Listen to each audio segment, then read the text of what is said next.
As pessoas, como Pôncio Pilatos, lavam as mãos e não assumem as suas responsabilidades nos seus órgãos de execução. Fala, rapaziada, recadinho rápido pra vocês aí. Obrigado pela audiência aí. 3 milhões de views por mês estamos fazendo e 5 mil inscritos por mês também estamos fazendo desde fevereiro. Isso tudo obrigado a vocês aí, beleza? Quiser compartilhar comigo, também chegar como eu cheguei, também ganhar em dólar aqui, trabalhando para o YouTube. Vai na aba sub desse canal aqui e descobre como, beleza? Vamos embora para a notícia. Um abraço. De modo que ninguém está legalizando droga, droga continua a ser um ato ilícito, estamos discutindo a natureza da punição e estamos apenas fixando a quantidade que distingue porte para consumo pessoal de tráfico. É o legislador que trata diferentemente porte e tráfico. O que nós estamos fazendo é definindo a quantidade que diferencia uma coisa da outra, porque se nós não fizermos, passa a ser um critério aleatório que cada policial pode utilizar quando apreenda ou quando detecte a presença da substância em alguma pessoa, em alguma parte da cidade. Senhor presidente, pela ordem... Pois não, ministro André. Senhor presidente, minha saudação a Vossa Excelência, aos eminentes pares. Com a devida vênia e respeito que sempre tenho por Vossa Excelência, eu não creio, não entendo que o presidente da CNBB esteja sendo vítima de desinformação. A opinião dele é compartilhada por mim, ela está consignada no meu voto. André, Vossa Excelência me desculpe, mas eu conversei com ele e ele me disse que não estava ciente de que essa era a discussão.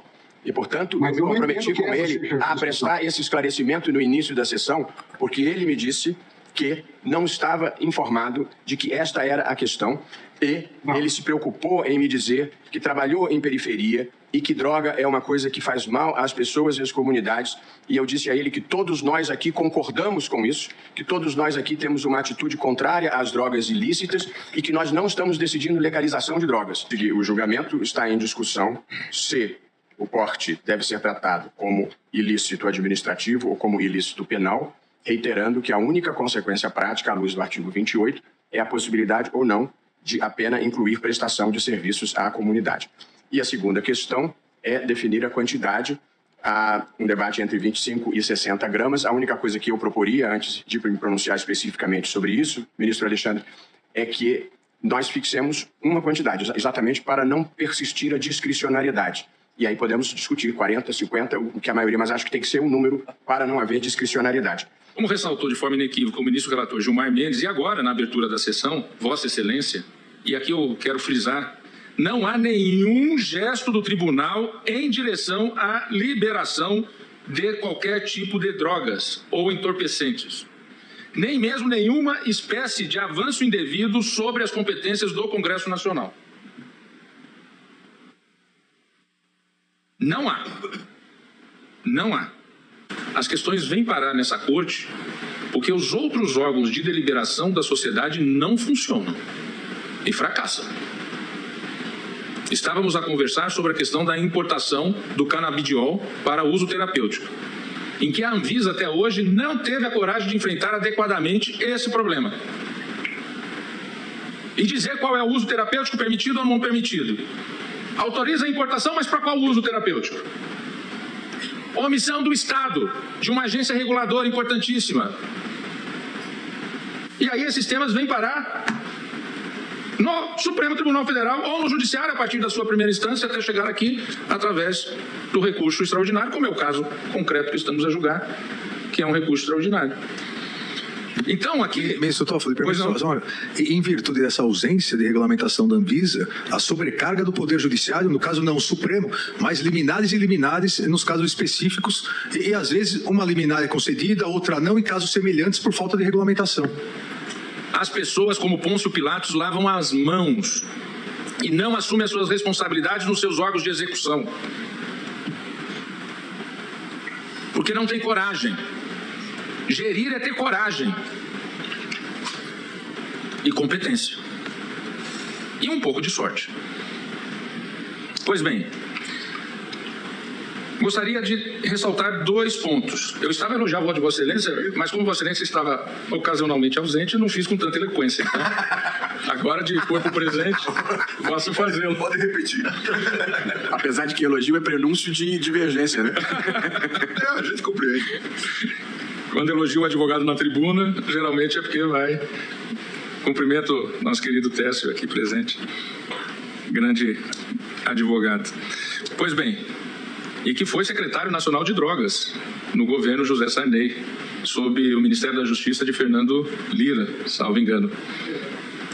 Pois bem, em primeiro lugar, entendo ser legítima a opção do legislador em estabelecer as medidas sancionatórias tendentes a coibir o porte indiscriminado de drogas, mesmo que para consumo pessoal. Então, na minha ótica, eu entendo ser legítima a opção do legislador. Em segundo lugar, cabe ao Congresso Nacional empreender as medidas legislativas necessárias aos avanços da política atual de repressão ao tráfico de drogas e ao tratamento dos usuários com enfoque em saúde e recuperação, em vez de mera criminalização. Um questionamento aqui de uma questão de ordem, no qual a primeira turma entendeu exatamente que o artigo 28 tinha natureza penal criminal e que ele não trazia a abolício crimes, que vinha daquele decreto-lei para o usuário, que vinha daquele decreto-lei de 68, referendado depois pela lei de 76, e que se objetivou ser superado pela lei de 2006. Mas o Supremo, nessa questão de ordem, num julgamento, acabou por decidir que os efeitos eram criminais. Na ocasião daquele julgamento, considerou-se que a exclusão do preceito secundário, prisão, porque não prevê, o artigo 28 não prevê prisão, é importante também que se diga isso. O artigo 28, comando do legislador, não prevê prisão para o usuário, não a pena de prisão. Na ocasião, entendeu a primeira turma, e nessa questão de ordem, nesse RR referido, que o fato de não haver o preceito secundário prisão não faz com que deixe de ser um crime. No mesmo sentido, também decidiu a segunda turma, em julgamento antigo, do HC 148.484, agravo regimental. Mais recentemente, no entanto, a segunda turma alterou seu entendimento para destacar a desproporcionalidade de se considerar a condenação anterior por porte ilegal de drogas para consumo pessoal como hipótese de maus antecedentes ou reincidência, enquanto não julgado o presente tema de repercussão geral. E faço referência à relatoria de Vossa Excelência, ministro Luiz Adson Fachin, no recurso em habeas corpus número 178.512, julgado na segunda turma e publicado em 20 de junho de 22. Intensificou, na verdade, a violência e a corrupção, sem diminuir o consumo. Ou seja, a criminalização dos usuários de drogas acaba por gerar um custo social maior para a sociedade. No Brasil, isso resultou em superencarceramento. Em 2006, a população carcerária era de 321.435 presos. 10 anos depois, em 2016, esse número subiu para 722.120, um aumento de 224%. E a lei é de 2006, daí o dado, portanto, referencial do ano de 2006. Especificamente, os presos por tráfico de drogas, nesse período, aumentaram 336%.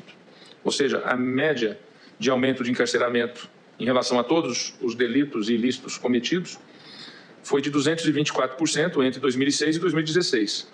No caso do tráfico de drogas, e dentre esses, muitos que são usuários acabaram por ser classificados como traficantes, daí a discussão que se coloca aqui, aumentaram no período 336%. Ministro Flávio, permite-me, estou fazendo...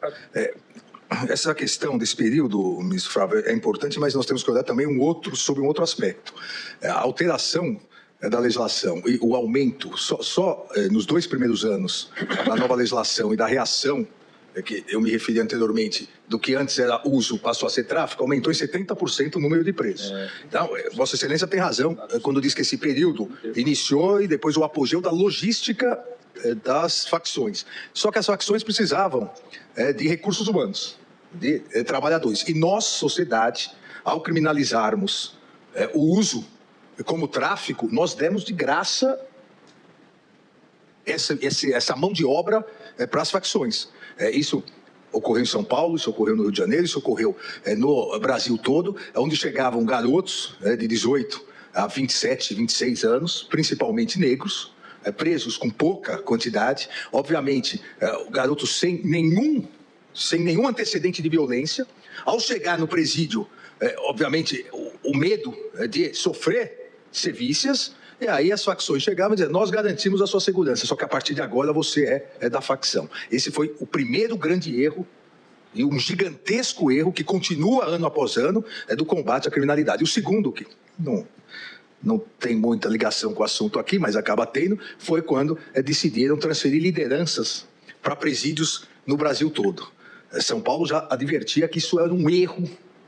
Você transferir liderança, seja do Comando Vermelho, seja do PCC, para outros estados, porque a partir disso eles iriam montar nos outros estados filiais, e foi exatamente o que ocorreu. Então, erro após erro, realmente, nós temos no combate ao narcotráfico internacional. Não há oposição nem diferença. É uma complementação. Não, e eu concordo com Vossa Excelência. Eu queria apenas saudar, na verdade, o ministro Toffoli para que, caso haja um encaminhamento para uma outra instância, após esse julgamento, esse aspecto seja observado, exatamente como o ministro Alexandre disse. Política de drogas no Brasil, sistema penitenciário e fortalecimento das facções é um bloco histórico. E por isso, ao pensar em um, você tem que pensar nos outros também. Fala, rapaziada do canal, tudo bem? Então, galera, o que vocês estão vendo aí agora é o resultado dos nossos 2 canais nesse último mês, né? Um canal que conseguiu 5.500 inscritos e 1 milhão de visualizações. E esse canal que já está monetizado, que vos falo, que estamos agora com quase 11 mil pessoas e também 1.300.000 visualizações. Isso tudo em 28 dias. 28 dias, com apenas um cursinho que a gente fez, coisa básica, qualquer um pode fazer. Se eu conseguir, você também consegue, cara. Trabalhar no YouTube e receber em dólar. Lembrando que o resultado só depende de você. Quanto mais trabalho, maior a sua renda, beleza? Se quiser dar uma conferidinha assim, sem compromisso, vai lá na nossa aba sobre desse canal, né? E vê lá os cursinhos. Tem 2 cursos, um mais básico e o outro mais avançado, para quem quer se aprofundar mais. Então vem com a gente, vem trabalhar no YouTube e receber em dólar. Valeu, galera. Um abraço.